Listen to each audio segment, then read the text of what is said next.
It ends so abruptly after that, and it doesn't feel like there was any real payoff in sort of like shattering the world of the movie in that way. Like you said, it just felt like kind of a half-hearted reference to the lore of the short films that he'd made,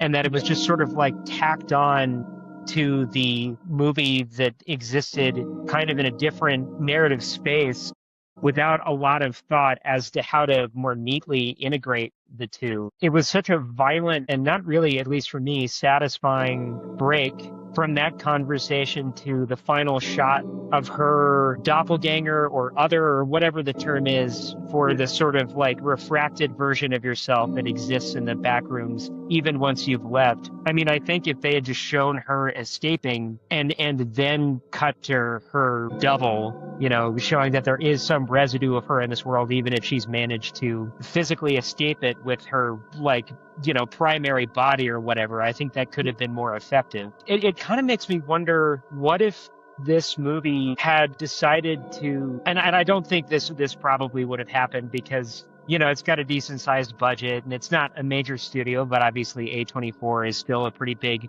enterprise. If he had tried to sort of tell the story in the manner of the shorts, like what you were talking about, with the found footage, much more fragmented, and puts a lot more of the onus on the audience to kind of piece things together from little bits of audio visual information. You get that at the very beginning when they're sifting through surveillance footage of this guy who's traversing and then gets caught by the creature or whatever. And then you cut to somebody, an unseen figure who's watching it back on like a CRT or something like that. And then you just kind of